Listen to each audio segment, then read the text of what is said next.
to teaching people verbally at the level we're teaching them. They're kind of good background information. So in a sense, I'm disappointed because by the name of the course and the description of the course, you can't actually get to the course. If I had seen that course before, I wouldn't have chosen it. Or I might have chosen it for people who've already done the first training and made an addendum. The part, and I was just doing the muscle section, I'm sorry I haven't finished it, I will get it to you. Where she says, well, we're not going to teach you the names of the muscles because those aren't important and you can look those up. Like my blood just boiled at that moment. Yeah, because like to me, that was the idea. It's not like you have to learn the name of every single muscle, but you need to know where the hamstrings are. You need to know that we're contracting the quadriceps, we're stretching the hamstrings, those kinds of things. Which thank goodness, because you all practice yoga, you kind of know already. Now had you walked in as a you know, aerobics teacher or something with only the knowledge of how to bounce and lift this and pump that, that might be kind of disturbing that would be your anatomy training. And I think that sometimes we can get balled up in ideas like what's a concentric contraction, what's an eccentric contraction in this movement, when does it become concentric, when does it become eccentric, because that can be really, really a matter of debate. And again, where she says you really need to be able to teach concentric and eccentric contraction. How often have you heard me tell the students that they need to know that this is contracting concentrically, because that would only confuse them. Some of them think their hamstrings go from their sit bones to their heels. So they need to kind of just get a basic overview of what's in the body. And so I think that today I'm going to go over a little bit about muscle stretching and contraction, some of which you've read, just to clarify how it works in our practice and in our teaching. And then I really want to get going on teaching certain poses. Today, potentially flexion extension poses. That's kind of my path. But I'm also considering going back to the abducted poses, so we'll kind of see how that goes. Hey, hello. I bet you thought it was 12:30, right? Yeah. Yeah, we don't know what it was. It's a matter of debate. So you didn't miss much. Come on. And thank you for getting here early. So the other point of this is that you know, yoga was not really so much created that I know of, and I wasn't there, to heal the sick. It was primarily to create wellness, right?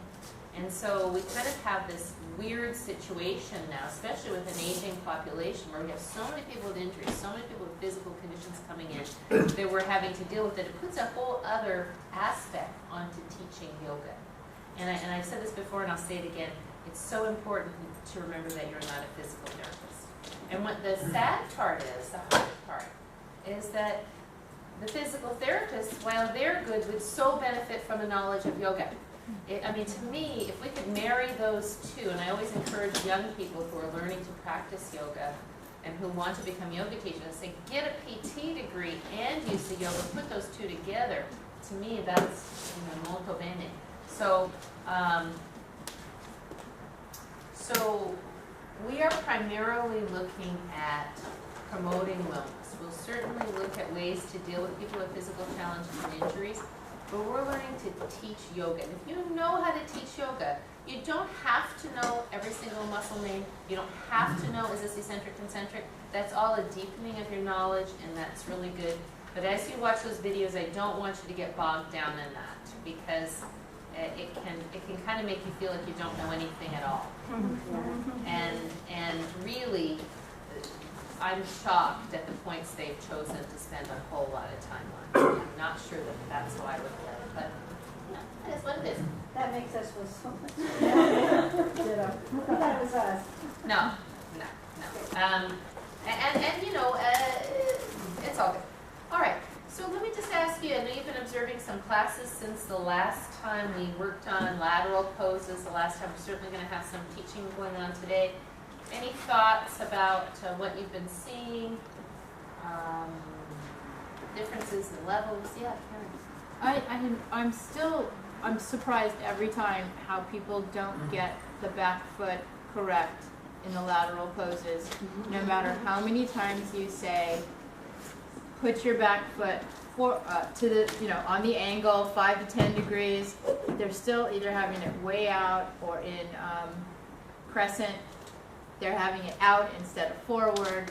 And it's all about the foot placement. And you can tell when they do it wrong how they end up in the wrong position too. And they're not looking around at the people to see. And it's all, I just sit and I bite my tongue because I just want to go a little bit. So it's interesting. Yeah. And those are all things that are going to come up for sure. Yeah. And along with that, if I'm looking around and I'm looking at how somebody's doing something, I automatically think I'm doing it right. How I'm doing, even if I'm off like that, because I've been watching people too, and I say, God, just line it up, put the knuckle of your back foot, and just they don't get it, but they look around and they say, well, that's how I am, and they're not that way. So how do you? I like the way you adjust people, because that's my problem. Is how do I look at somebody and make that correction without being mean or whatever it is? Right. So those corrections are really important. Right. What's interesting is how it throws everything off, Oh yeah. right? Yeah, so my heart is just. Yeah, no, it does. It throws everything off. There's no doubt. It's and if you, I don't know, did you take the yoga 2 class yesterday morning? Yes. I was right next to her the whole time. And I wanted to say to her, wow, you're so lucky you're getting so much time from Audrey. And I think she took it all really, really well. But her placement was off every single time. And when you asked a question, you said, what was the most important thing? I said what I said because her knee was in the wrong place. Ah, there you go. But why was her knee in the wrong place? Because her foot was in the wrong place. Right. And that's just the nature of it. Some people come in and they think they've been practicing yoga, and they have been practicing some variation on yoga, but they have no idea of biomechanics, and so that was a young woman yesterday. But she looked marvelous. Yep. This presentation was lovely. What was going down on here was very hypomobile, very imbalanced, right? So it doesn't mean that it's bad or wrong. It just means that it's not balanced. It's like, I happened to read in our book today, I think the author said he had talked to Mr. Iyengar and he said, what makes a good yoga practice? And he said, a balanced practice. That doesn't mean that you're standing on one foot and balancing. It means that everything is balanced. The strength, the flexibility, the concentration, all the sukha, the sthira, all of that stuff, yeah? And so it was interesting that at the end of that class, because there were a lot of people having foot placement issues, and one of the things that I try to stress when people are coming from Yoga 1 to Yoga 2, and they go, can I come to, they've just come to their first Yoga 1 class, and now they want to come to Yoga 2, we talked about this before, and they could do it. They have no injuries, they're physically, maybe they're relatively athletic. It's not that they couldn't manage the physicality of it, it's just that they don't know the fundamentals, right? And they don't really know where to place the feet, or what Ujjayi breathing is. And I'll usually say, why don't you mix in then? Because I don't want them to feel like they don't want to come because it doesn't move fast enough, they're not sweating enough. But I want them to learn the fundamentals too. And so I said yesterday in the Yoga 2 class, at the very end, because we've been talking about foot placement and knee placement, which I normally, that should be the realm of Yoga 1. So I just tried to move it along, but keep coming back to that. I said, what is the fundamental unit in your body of standing upright? What is the fundamental physical part of your body for standing upright? Your feet. If you do not have feet, you cannot stand up. You need to have a foot substitute. You know, does that make sense? You need to have an apparatus or something. And so, if you're doing standing poses, just like if you say, what's the fundamental unit of a building? It's the foundation, right? You have to have a foundation or everything doesn't go up.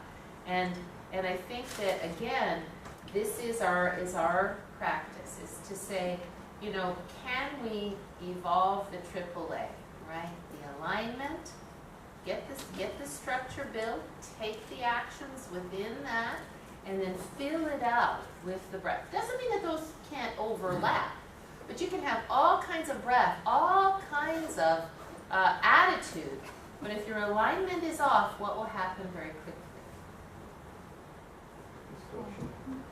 You don't have balance, you'll fall over or something. How long are you going to be able to breathe in a relaxed way?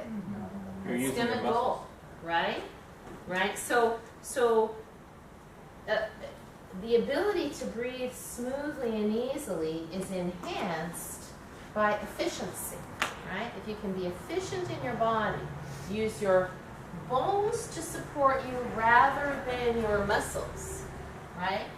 Then you'll be able to maintain that relaxed attitude that will help you to have the concentration to use the correct muscles for strengthening and help the muscles that need to be stretched to relax, right? Does that make sense? So all of that, yes? Anything else about your observations? I was just gonna say, everything's hard till it's easy, and we just have to remember that, well, hopefully we were there too. You know, I mean, how many times did you have to correct my name? I still have to look at it to make sure. But the other comment is I feel like you do an amazing job of correcting people. My question is, I see sometimes if it happens to be somebody next to me that's not having that correction, how you choose that. It was Friday morning yoga too, and I forgot the gal's name, but she was right to the left of me, and she was doing Trikonasana, you know, with bending over. And I was just wondering, you know, like, are we going to be able to know who to maybe stay away from? I'm not sure what the situation was there. And I thought, super great point. so I thought, well, you know, I asked you after class, and then I thought, well, we'll bring it up. And that's exactly why we have this time, because I want you to bring up those things you see. So when we go to prioritization, which is a big part of teaching, is prioritizing where you're going to put your time and energy, right? We'll talk about that in greater detail. But in general, we have to think of the following things. If you're in class and you see that you're going, her foot is turning, and I'm like, something else. Could be. I didn't see it. Unlikely. Can't be everywhere, can't see everything, right? Could be. If it's a foot, I could almost always get to it. Not always, you know. But it could be that the person has a physical challenge. So that's kind of the way they can do it. For example, side angle pose. You see all kinds of variations on side angle pose, depending on the person's physiology, right? I mean, and I look at the person and I go, I wonder if that's their physiology or if we could switch it. And that's why I'll usually say, how would it feel if we tried this? Because it might not work, right? It's hard to know until you try, right? The other part is that, again, they may be in a progression that only I understand, knowing them from the first time they walk in the door. Maybe that's really good compared to the way they did it before. And so I don't want to always make them feel like they're under scrutiny. Do you know what I mean? And maybe it's just that I've given up. There are a couple of students who do their Warrior Two like this. Yes. And I have known them for 12 years, and I have pushed that hip back so many times that at some point, it's not hurting them that badly. It's not the worst thing. It is, you know, I have an intention that over time that will become clearer. And you know, so that's the answer to that question. Don't give up on us. Yeah, no, I mean, it's just, No, I understand. you know, and I think you know, things become clearer in their own time sometimes, because it's a long-term process, as you know, and now you're finding out even more, right? That the depth of and they say in yoga, it doesn't, you know, it only goes deeper. There's no end, it's only deeper. It's always deeper for me. Well, I guess it's because I was getting ahead of the game, but let's say in years down the line, Right. you know, in a year, and then one of us were to correct her, she might, I mean, no matter how nicely it could be, well, my body didn't correct, you know what I mean? I'm getting ahead of the game, so let's worry about that in a minute. Yeah, let's worry, because we got a lot to cover today. Yes. In the, a couple of questions, in the lateral poses, I'm going to ask, is the rear foot always at 5 to 10 degrees, no matter whether it's Warrior Two, side angle pose, or Trikonasana? It doesn't change to be more perpendicular in Trikonasana, or is it the same each way? That's a super great question. It really depends. Because I would never say absolute anything, right? Absolutely. What I would say is the more the back foot turns in, the more you start to turn the pelvis in. Whatever happens down here starts to happen here. So you rotate this way, and then this has to go this way, or this has to go this way. So turning it in more, not usually so good. For some people, they have foot issues. They might have had a broken bone here on the outside of their foot. They might have ankle issues. Some of them push out too much this way. You know, someone in our classes was finding difficulty because she was always doing this. So we actually put a wedge under this side of her foot for a while just so she could kind of feel what it felt like not to do this so much. And then that interesting adjustment helped her to find this hip a little bit better. So, so could it be straight? It's a little tricky because you can feel it on your knee. Mm-hmm. But, you know, I think it's very personal. Does that make sense to you, right? Certainly not super in, not super out. Certainly the more yoga books we look at, or classes, and we sister and I were just away, and we did 3 classes in Bali. And the 3 different styles that we did, there was 3 different approaches to the same, almost the same thing. It was very Right. interesting. And confusing to a little bit as well. So that's why I wanted to know what your preferred method of teaching is. The other thing is when we were away also, we had limited time. One of the things we were watching was Japanese television, and they had the development of the Honda robot. I don't know if everybody's seen the robot the Honda Corporation developed, and the evolution of it. And when you mentioned the foot, the most difficult thing in developing that robot for the engineers was the foot. And understanding these engineers are mechanical engineers at Honda, and had some, look, I want to get into this type of thing. We build cars, we build motorcycles, but I'm going to be in this field right now. And these guys had to go and learn how people walk, how they stand, and how we move, and how we don't fall. And in developing this robot, they understood where the fundamental, how many different things happen in our poor little feet to keep us upright every day, and to keep that robot standing so it can walk over something, not be, when it turned, not fall over. And they showed picture after picture of these robots falling until they understood the biomechanics of feet. So my point being is that we're dealing with something so complex. And when I watch the movie, and I have a fairly good background in what she's talking about, I'm confused by her. And I often think she's missing the point of what she's trying to teach. You talking about Amy? Yeah, Amy, which is sometimes much simpler than where she's out in outer space about all these different things. And so I think when I think about it, that's why I love about her teaching so much, and what we're trying to learn here is that we're trying to get into some kind of basics. Right. And fundamentals, Right. as opposed to this ethereal stuff which can be so confusing. It's a little esoteric. It's a little down the road. Yeah. And the other thing is to sum up is that body memory and body capabilities for all of us are so different. My body memory, or even my image of what my body is doing, may be saying, I'm doing exactly what you're telling me to do. Right. My back is as flat as a board. Yeah. I'm not leaning sideways, and my foot is. And then you walk over, and you say, "Your back is awful." And so many words. You know. That's exactly what that's what it's supposed to feel like. Yeah. So you think you're doing it, but you're not. And the last thing is that you were doing it, and then something happens on the next move, and your foot goes someplace else. Yeah. And so being imprecise people, it's complex to stand up, it's complex to remember these things. We have been taught different ways for so many years that it's hard to remember what I learned in this class that time. And it's like be gentle with ourselves. And that's the problem. Be gentle with ourselves and gentle with our students. Right. So because they're here to have fun. They're here to learn and have fun, and if you get something, if you get the breathing out of it, and you're more relaxed when you leave, to me, your health is better.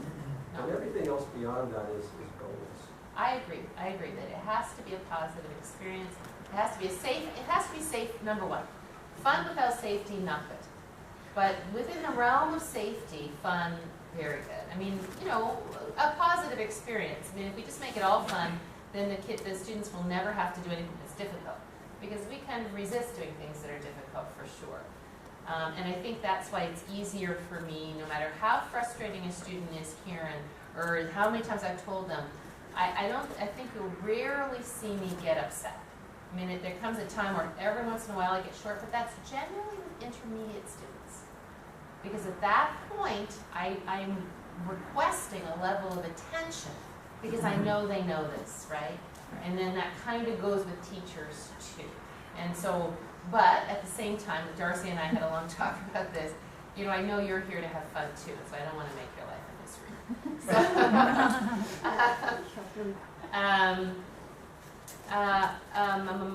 It was fascinating yesterday, just talking about body memory, because you're absolutely right. And that's why I think it's so important for people to learn from Yoga 1. Because if you're just starting, you've never done this before, and you start learning it in a way that's going to be counterproductive or have to be undone, then you already have that memory and it makes it much harder. And there's a great example of that yesterday. You know, our student, we know that we use students' names here only among us, right? It doesn't go outside the room.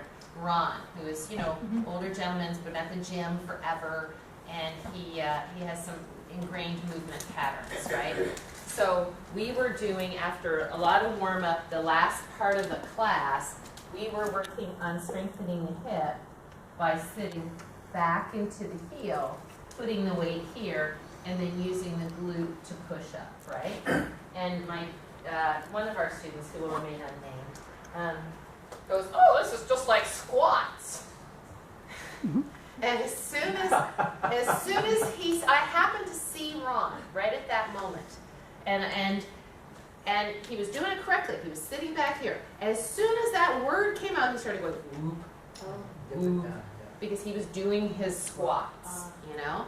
And so it's amazing how even just that cueing signal of that word brought a body memory into his mind. And so it's good to be careful about those kinds of terminologies, I think. And then, you know, like, I love having Ron in my class, honestly, because it gives me this opportunity over and over and over to be kind and to be patient. And it makes me feel good at the end, because it would be easy in your brain to say, I've explained how to move your ribs forward 50 times. How come you're not? You know? But I don't think that at all. I mean, if he could, he would. He's there with the greatest of intention. He's really trying. It's just not connected yet. And it will. So, all right, that said, I'm kind of torn. Let me put this out to you. So Rob's going to teach us Tadasana, and the intention of this practice teaching is to stand on your feet in front of a group and practice talking, right? I was talking to Alice the other day, remember? And I said that when Alice has been practice teaching in the Ultra Gentle class a little bit because she's been helping Christy. Do you mind if I share this? No, because it's part of this, yeah? Which was, and she had a really nice opening.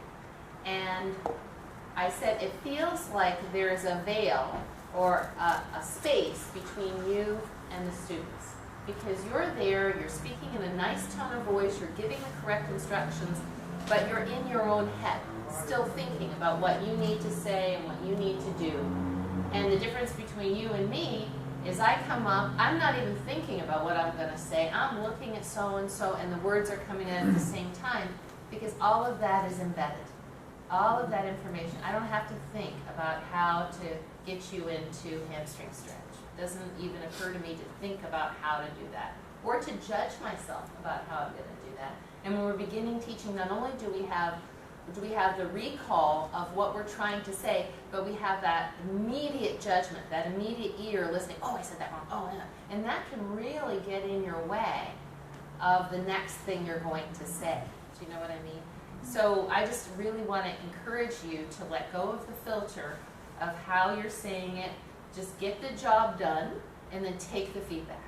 And don't take it as a criticism or as a bad thing, but that's how we learn. Does that make sense? Yeah? So that's kind of the intention. Okay, so Rob will do that. Then Brian was going to do teaching Warrior Two, Side Angle, and Triangle. But that will inevitably, and I would like to do that, Brian, bring up a lot of questions and thoughts about the lateral poses, which we have just been thinking about and working on. And as you know, there are other ways to stretch the body, as we had on our sheet that I didn't get to, what we call progressions, right? Things that will create the openness in the body so that those poses can arise, that are done separately from the poses, or sometimes just before, yeah? So, do you think we should stay with lateral poses, or do you think we should leave off those things that are on the floor and progressions and then move into flexion extension poses? You tell me. It would be nice to have a review of lateral since we missed you for a month. Mm-hmm. Quick review. And then move on to the other things that are new. In a progression, as it were. Right. Right. Okay. Because if we go to all the other practices that open the hips and stretch the adductors today, that will be the day. We will not get to flexion extension poses.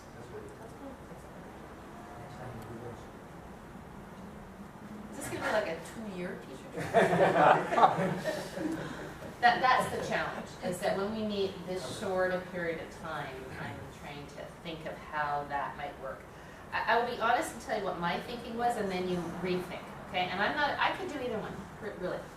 Is that we have Rob do the Tadasana.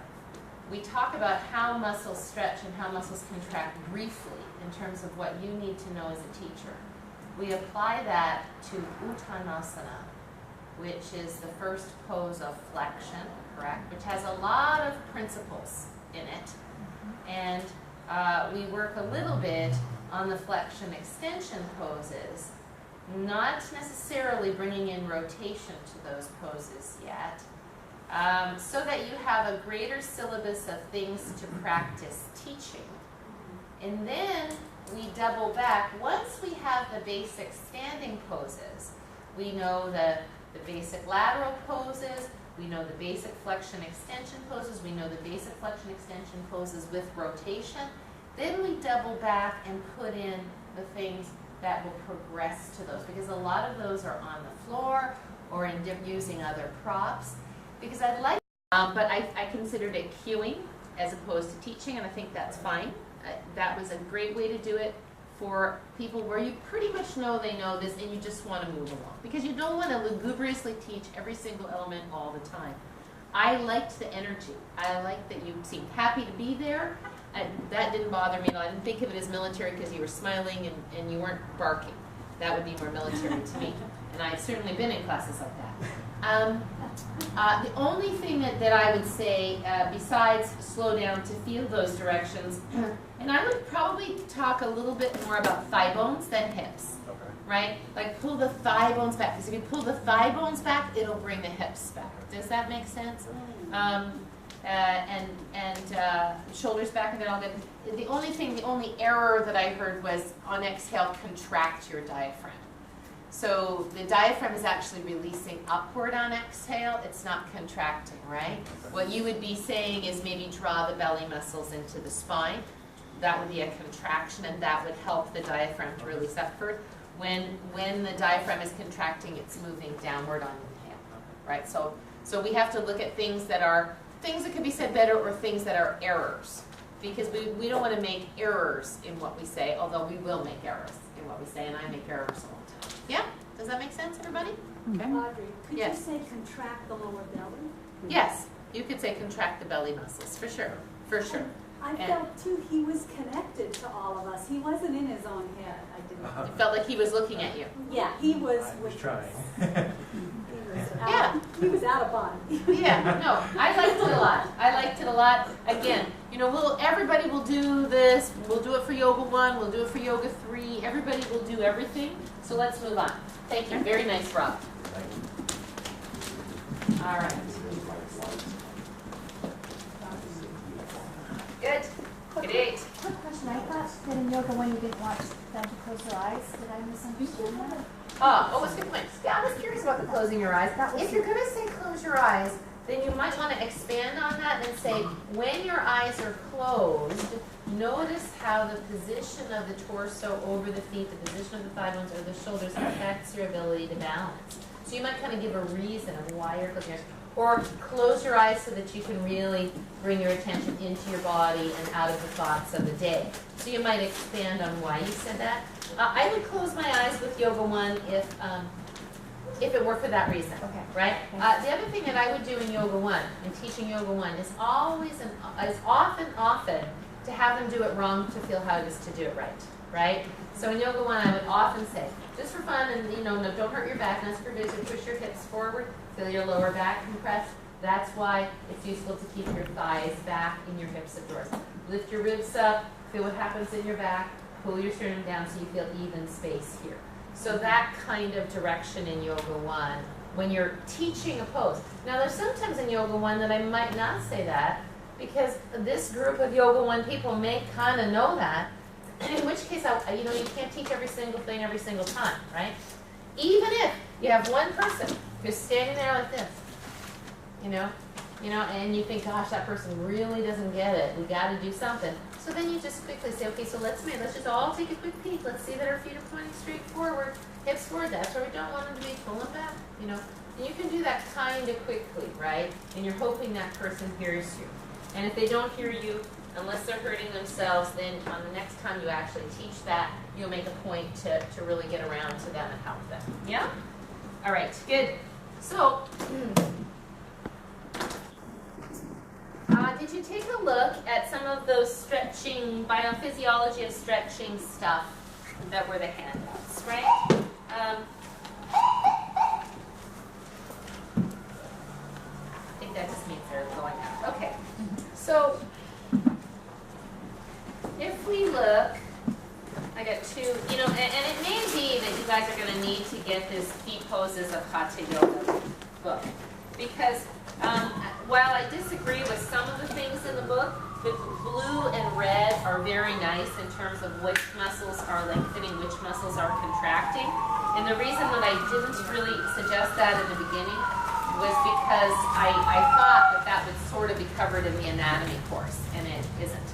So this book may be useful to get. There's the key muscle. You have the key muscles, right?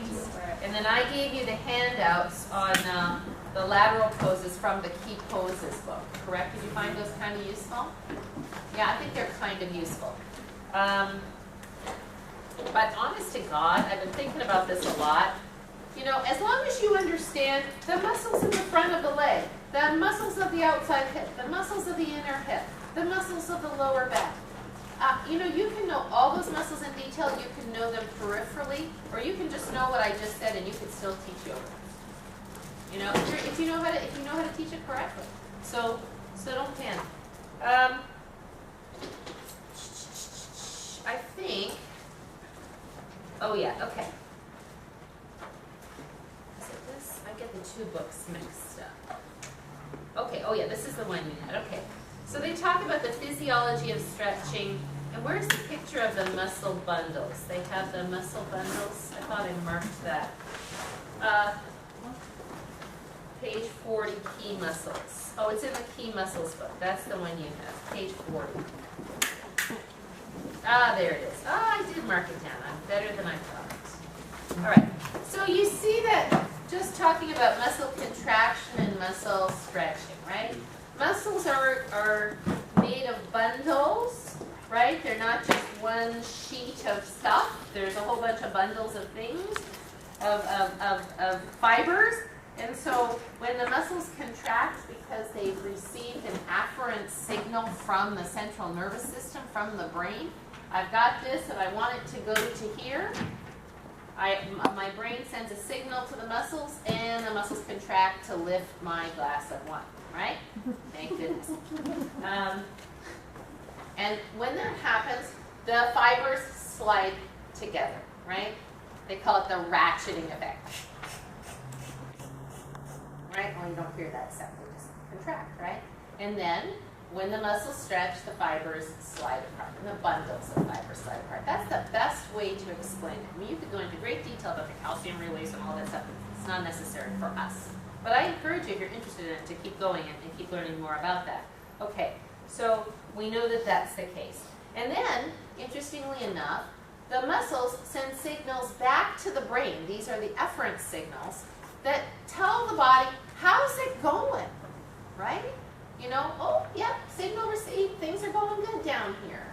And so when we're going to talk about contraction second, actually. I want to talk about stretching first. So the thing that we need to know, because the stretching is kind of dangerous in yoga, right? That's where we can mostly get hurt, is when we ask a muscle to stretch past its place where it can stretch. You could certainly get hurt while contracting a muscle too. You can get a Charlie horse, for example, if your hamstrings aren't warmed up and you do rolling bridge or something like that. And that could even be painful for a day afterwards, but it's less likely to cause long-term or even short-term injury. And so I want to talk about stretching and safety. So they talk about the stretch reflex or the myotatic reflex, right? So a muscle has this perception that if I am falling forward, it needs to catch me, right? So, for example, when I am coming forward in Uttanasana, what's going on that is controlling this movement forward? Because my torso is falling into gravity, right? What's bringing me forward? Your hips. Gravity. As soon as I go past this, gravity is pulling me forward. Not much has to work here in the front body to get my torso to go forward. Once I go here, if I don't have something catching me, I'll fall on my nose, right? So what's catching me when I go forward like this? Very good. Eccentric contraction of the hamstrings, of the posterior muscles, right? So the hamstrings are catching me as I go forward. They're not contracting because what's the job? They're not concentrically contracting. Well, let's talk about that later. But they're catching me, yes?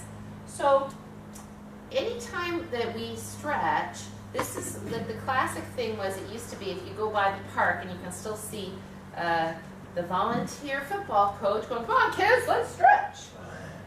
You know? Anytime the body perceives that it has to catch you, it's on high alert, right? And this is called the stretch reflex or the myotatic reflex. It's the sense in the muscle spindle receptor, which is usually in the belly of the muscle, that, oh, we're going really far, let's catch, right?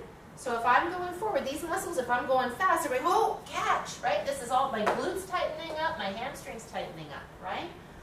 And so what we need to do to stretch is we need to disable that stretch reflex just a little bit or mitigate it just a little bit. And that's why we tell our students not to bounce when stretching. So bouncing keeps activating that muscle spindle receptor. Does that make sense? So you'll see people and they're kind of doing like this. You know, it's not that it's going to kill them, but it's keeping the muscles tightening up rather than lengthening. So we want to be able to kind of tell the muscle it's okay. It's okay. So besides moving slowly into the stretch, what's another way that we can do that? And I think this was in your reading material. Pull out of it. Come out and in, yes, small release, right? So that's why in everything we do, we're in triangle pose, we bend the knee, we slowly draw the leg straight.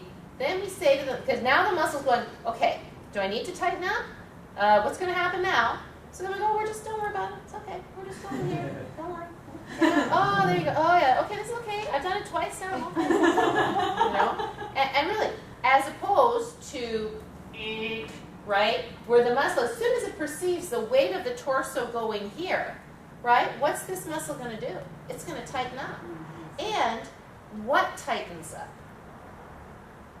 The belly of the muscle, right? Because that's the only way a muscle can contract, is the belly fibers slide together to pull the two ends closer to one another, right? And so when the belly contracts, but the weight is still going this way, out over this leg, what takes the force?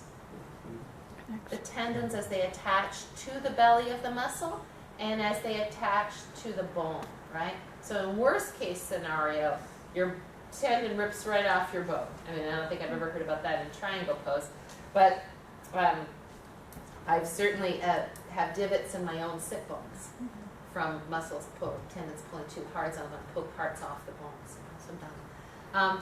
And so for sure we want to come in slowly. We want to come in and out of a stretch, just a little bit. We want to train the students to do that, to work in easily. The other part of that is the Golgi tendon organs, which you read about, right? So what's the Golgi tendon organ? Where you contract the opposite muscles. That's reciprocal inhibition, yeah. We're going to go there too. It's basically the same thing as a muscle spindle, but on the tendons. Right, but at the attachment of the tendon and the muscle. Yeah, right, very close in there, yes? So it's not, in other words, it's not at the bone. It's Right. closer to the muscle, yeah? So what that does is it says, if there's been contraction, then once the contraction is gone, release. Yeah, so it sends that signal to the muscle to release. And that's where yoga has, the yoga works very strong with Golgi tendon organs. And a lot of people think of PNF, proprioceptive neuromuscular facilitation, as only you laying on your back and like this, and Sissy comes and tries to hold my leg while I push like this, so now we activate the hamstring, right? We activate the Golgi tendon organ. Then when she releases and I release, she can take my leg further, my hamstring will stretch more. Because there's also a Golgi tendon organ right here in this tendinous area on the back of the hamstring. But that's not only it, right? So think about triangle pose. Why, like I think we did this yesterday. Did we do this yesterday in level 2, even in yoga 2?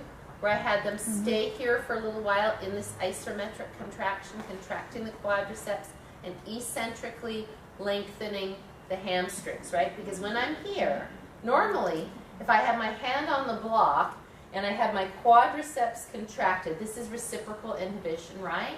If I contract the quadriceps in triangle pose, it will help the hamstrings to release, provided I'm not gripping my toes. If I'm gripping my toes, why will the hamstring not release? Because your quad, your calves are activated. Right? And then it will become a concentric contraction, right? So we have to stretch out the toes and not pull. Here, as soon as I pull back, I'm pulling the leg into the knee into flexion. As soon as I pull the knee into flexion, this becomes a concentric contraction. So when I'm here, provided I'm stretching out, if I ask this muscle to hold my weight, this hamstring, this adductor, to hold my weight in an isometric contraction. What's an isometric contraction? I know I'm mixing all these up, but that's how they work. Isometric doesn't move. Right. So there's a muscle in a position of contraction where the bones aren't moving. You're just staying in one place, right? So now I have quadriceps contracting concentrically. I have hamstrings contracting eccentrically. And so this is PNF. This is proprioceptive neuromuscular facilitation.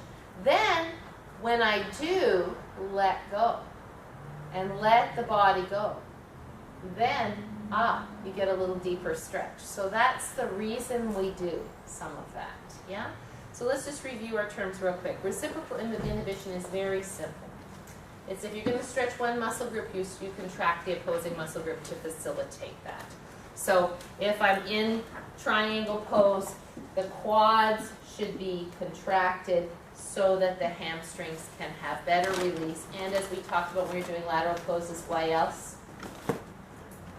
Protects the knee, straps the knee, right? Because we want extension of the knee, but we don't want hyper-extension of the knee, yeah? Stretch reflex is the same thing as myotatic reflex. And it's really a protective mechanism. It says if you have to catch the body, you better tighten up. So we want to disable the stretch reflex by moving slowly, by coming in and out of the stretch, right? PNF, so there's different kinds of stretching, right? Static stretching can take active form or passive form, right? Active, passive stretching, static stretching is this. right? I'm actively lifting, but I'm not going anywhere. I'm not moving. This makes it dynamic stretching. I think they used the word ballistic stretching in there somewhere. I like to know ballistic stretching. Ballistic stretching is bouncing, right? Ballistic is bouncing, so that would be this. So we want to keep that out of the equation. But passive static stretching would be this, right? I'm not doing anything. Active passive stretching here would be pulling the toes back, engaging the quadriceps, creating reciprocal inhibition, contracting the quadriceps to lengthen the hamstrings, right? They're all valuable. They can all be used. It's just the application. Yes? So you may stay in a stretch, and it may not be stretching anymore, but at the same time you're creating stability and strength in other muscles, yeah? And so I agree. And that's the beauty of yoga, is that it combines the stretching and the strengthening and the concentration. And that, so because I know that you're not making that argument, but that argument could be made for a more dynamic flow type class, right? Where you're just kind of moving through. And I would say that for people who are, you know, able to do that, it's certainly a good workout. I mean, it will raise your heart rate. That's a good thing. But muscles do better in terms of endurance and strength when they have to bear the load a little longer. So if you're just moving through and you keep changing which muscles are bearing the load, the muscles don't get as fatigued as you stay. Like when I practice to get strong, I stay on the same leg for quite a long time because the muscles are now getting stronger because they're having to bear my weight for much longer. Does that make sense? Mm-hmm. Yeah. I just have a question. Oftentimes, when I go into something's a holder pose, I find that either my foot or my leg cramps up, and I just, what's the reaction that's going on when I'm getting like a cramp in my foot and I can't no longer do the pose? I think we need to talk about cramping separately because there's so many things. It could be chemical, it could be the way you're doing the pose. But it's not a result of like an opposite kind of thing that we were talking about, reflective. And it just depends. It depends on what shoe, you know, what you were doing before, you know, what's going on in your particular foot. So cramping is a whole. I think we'll look at cramping when we get to challenges. Okay. Does that make sense? Yeah.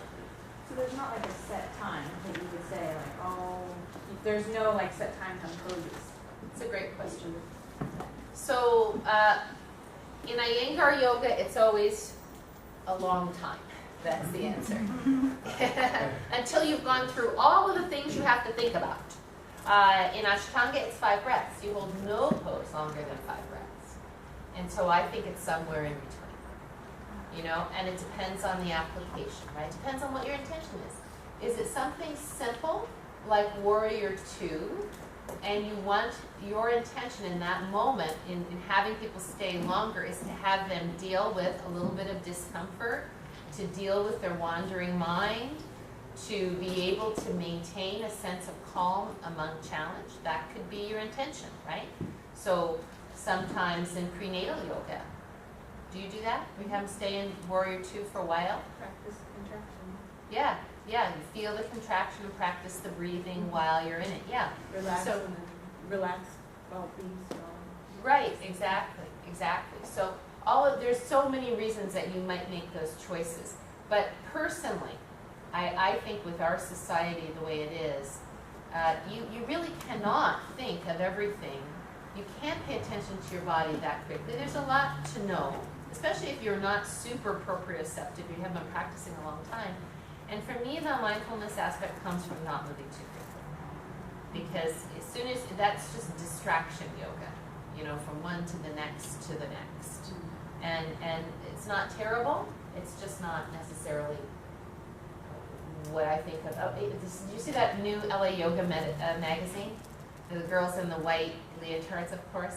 and it says, "Is meditation the new yoga?" And I'm like,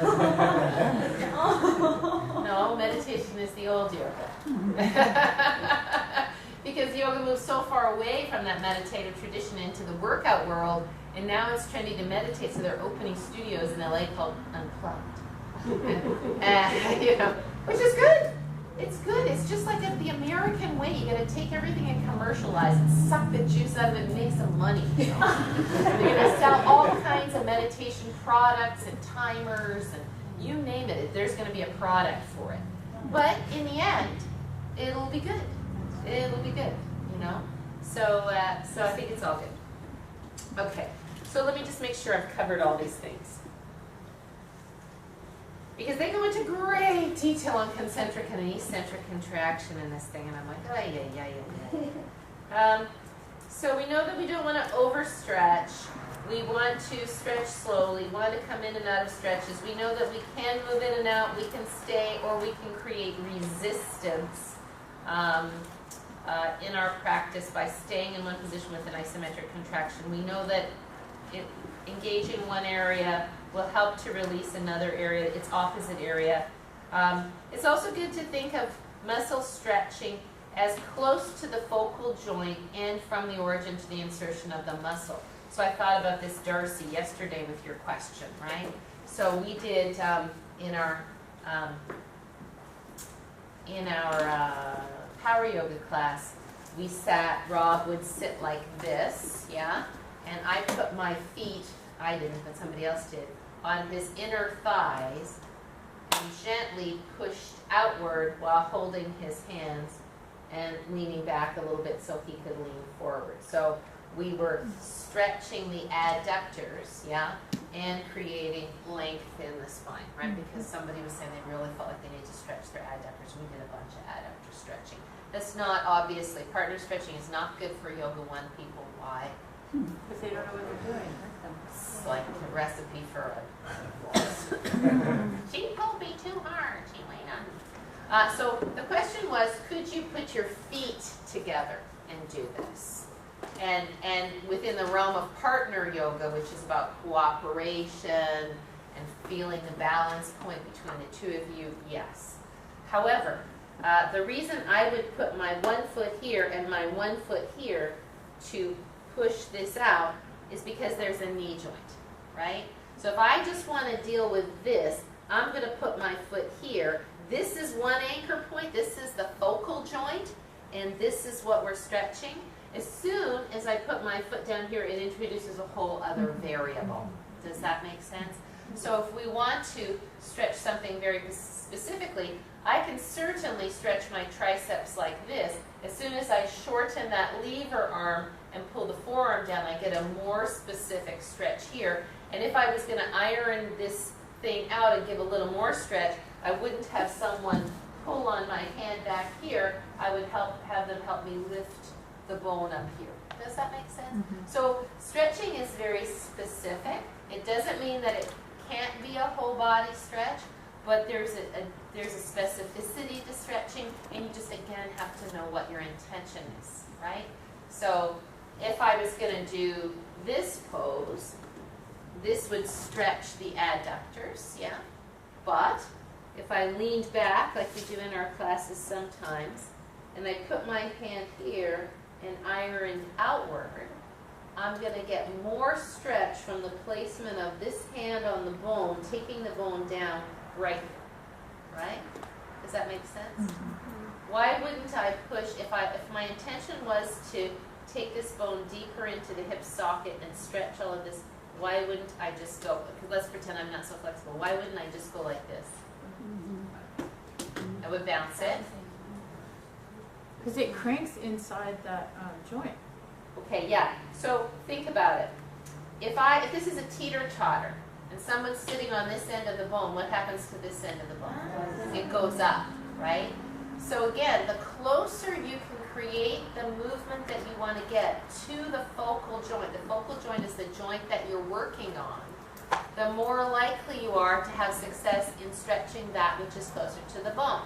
Now, for me, I'm always looking to take the femur bone down to create space. Because the femur bone comes forward and up a lot anyway. Brings it forward. This brings, if you don't do this right and you go like this brings it forward. If you just floop on your leg, that brings it forward. So trying to take the bone deeper will create more space here in the frontal hip. Does that make sense? Or more space here. So stretching is specific to the area that you want to stretch. Okay, let's quickly go over concentric, eccentric, and isometric. I'm holding a weight in my hand and I'm going like this. Is that a concentric or eccentric stretch of the biceps? Concentric, right? Because I'm moving this weight. So the muscle has to cross a joint to move a bone, right? So my biceps cross the joint, and then I'm moving this weight away from gravity toward me. Does that make sense? So I'm overcoming. That was one thing they said in the muscle section. If you read that, you're overcoming gravity, right? If I'm holding a weight here, and I don't want the weight to take my arm like this, and I go like this, it becomes an eccentric contraction. So in a concentric contraction, generally, and again, origin insertion let's talk about insertion. Generally, the end of the muscle closer to the weight will move the bone closer to the end of the muscle will move the weight, and the muscle will shorten. Concentric contraction is generally a shortening of the muscle. Here, it's a lengthening of the muscle against gravity. Does that make sense? So you're not giving in to gravity. I went online and just for fun, and I looked and I saw that for medical students, they have charts to memorize the origin and insertions of the muscles, right? Which is great if you're standing up like this, right? But depending on what you're doing, the origin and insertion of the muscle will change. So you could say, well, I'm moving the distal end, the end that's furthest away from my body. So this is the origin and this is the insertion, right? Because I'm moving the insertion closer to the origin, right? You could say that. And that would be true. That's how the medical students learn it. This is the origin of the biceps. This is the insertion of the biceps, right? But what if I'm doing a pull-up, right? Now I'm doing a pull-up and I am pulling the top bone toward the forearm, right? So now this becomes the origin and this is the insertion, right? You know, so that to me it all justifies why you don't have to learn what the origin is and what the insertion is. Just know it goes from here to here. And if you're pulling it towards you, if you're resisting gravity, pulling something towards you, it's probably a concentric. If you're resisting gravity, trying not to fall, it's probably an eccentric contraction. And you can think about that, and you can go through every single pose and every single joint and every single muscle and do that. And I think it'd be a great practice because it really does make you think. And this was a point they made in their video that I thought was very good, and it's very much the point of yoga, is how is gravity affecting me right now? How is gravity affecting me right now? Right? And if you think about how gravity is affecting that pose, then you know how to do the pose. So let me give you an example. I'm sure you've never seen this before. How is gravity affecting me right now? Pulling you down. Right? It's pulling on this. So you could say, well, that will stretch the front of the hip, and that's a good thing. And this is true.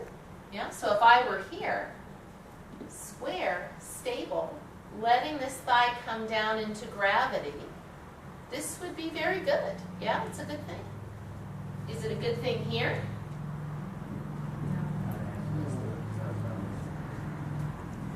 Why not? For one, your weight is Thank you. balanced. Right, you're not balanced, so it's not sustainable, right? Christy went like this. You're twisting, right? So now I'm twisting, and I have the weight of this pelvis coming down, and because I was leaning in here, I got a back bend going. So now I have spine in hyperextension, hip in hyperextension, and rotation, right? So it's not that it's going to kill you, but it's not the most balanced way to do the pose in terms of balancing strength and flexibility. Because there are a lot of very flexible people who can, You know, they touch their hand to the floor, probably. But that level of hypermobility isn't necessary for health and longevity, and generally those people don't have very much core strength, and they don't have very much proprioception when it comes to anything other than doing those poses. Does that make sense? So I saw this a lot when we would go rock climbing. So the people who were the better rock climbers were not the most flexible yogis. Because the most flexible yogis really didn't have the same kind of strength. But the people who were actually a little, because we used to take up bunches of people who did yoga to go rock climbing, right? The people who were a little tighter did a little better because they had a little more muscular power in terms of propelling. In rock climbing, really, some flexibility is really good, too much flexibility not really good, and most rock climbers are working on to get more flexibility because they're so tight from that, and they haven't ever maybe really been flexible. So I have students who are rock climbers who really are working on their flexibility for that reason.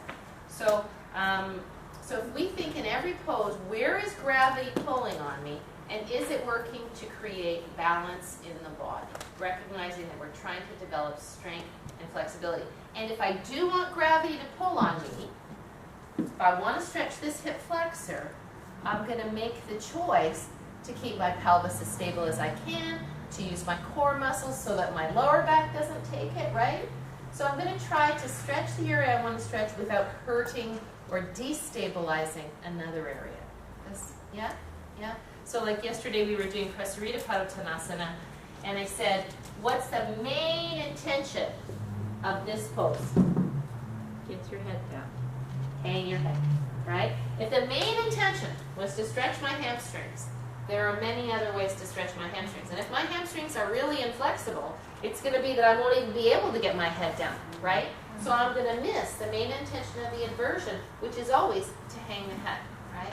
And so that when you say, like, how do I make a choice about what poses I want to do? What's the main intention? So if I have a whole bunch of really, really stiff people, am I going to have them do straight leg like this because I want them to invert and hang their head? Well, we're going to say that that's not going to work in terms of that intention, right?